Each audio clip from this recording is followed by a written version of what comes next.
Rimulya sa prosekusyon ang susunod na hakbang kasunod ng pagpiyansa at pansamantalang paglaya ni dating Senadora Laila de Lima. Sabi ni Rimulya, hindi siya nakikialam sa trabaho ng mga prosecutor. Ayan. Putulin natin dyan. Sabi daw ni Rimulya, hindi siya nakikialam sa trabaho ng hukuman, prosecutor. Hindi raw siya nakikialam. Tanong, sabi mo yang bida ka dyan.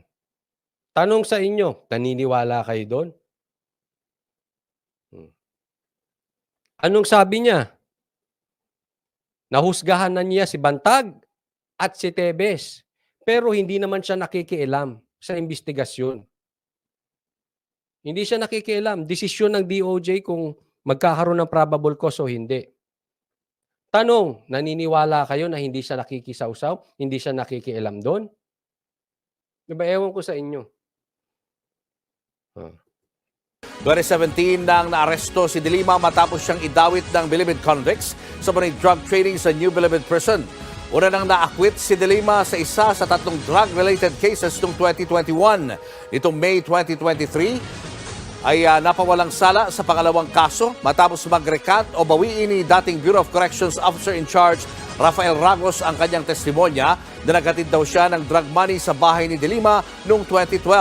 Magpapatuloy naman ang trial para sa pangatlong kaso kung saan napagbigyan ang bail petition ni de Lima. I would call it prosecutorial independence. Prosecutorial independence. Iba sila, iba ako. Wala akong pakialam doon, hindi ako. Naniniwala kayo doon? I do not interfere with the job of the Naniniwala kayo doon? I do not interfere.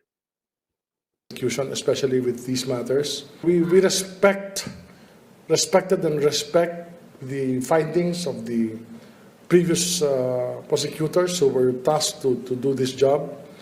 And it is not for me to change their judgment or their point of view with regards. Oo, tama. Hindi mo trabaho palitan ang kanilang judgment. Pero alam mo, sa akin, kung ginawa mo ang trabaho mo at nagbantay ka dyan, yung mga sinasabi nila na mga witnesses na nagsiurong, posibleng hindi nagsiurong. Kung yung mga yan ay naglakap kayo ng additional evidence, pwede pa yan. Ibig sabihin, alam naman natin na ang SOJ ay may kapangyarihan. Hindi yan basta na noong nakaraan, ganyan, tapos ngayon biglang makakalaya na. Hindi ganun ang usapin dyan. To this, it is for them to be able to prove their cases in court. Dagdag pa ni Rimulya ang pagpayag ng korte sa Dito, Coach Oli, sabihin mo na anong gusto mong isabi. Sinabi ko na po ilang beses. hiling na piyansa ni de Lima ay patunay lang na buhay ang demokrasya sa bansa. It just shows the independence of the judiciary, what I've always been saying from the very beginning, that we are independent from each other. Siyempre, di ba, malalaman ba natin ang totoo? Di ba? Hindi. Ayaw naman natin silang pagbintangan. Pero alam naman din natin na kung talaga yan ay trinabaho at tinutukan ng maayos, posibleng hindi na humantong yan dyan. Bigyan ko po kayo ng isang malinaw na ebidensya. Anong sinabi nila dati? Maliwanag po to. Anong sinabi nila? Campaign period, nung nanalo sila, nung naging SOJ siya, anong sinabi nila? Hindi papapasukin ang ICC. Let me repeat that.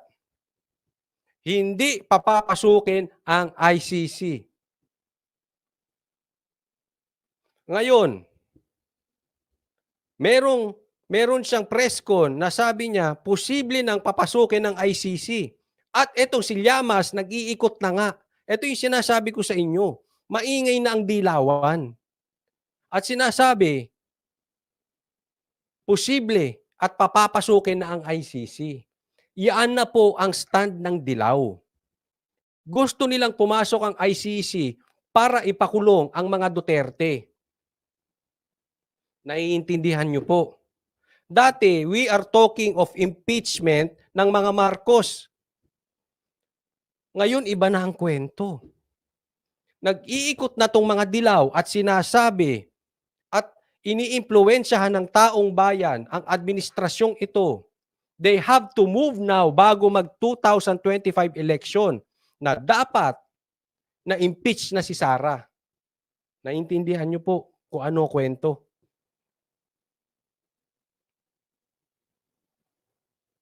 Yun na po usapin. Dati impeachment ni Marcos ang pinag-uusapan, ngayon iba na. Impeachment na ni Sara. Kinokonek sa confidential funds, kinokonek sa pagpasok ng ICC.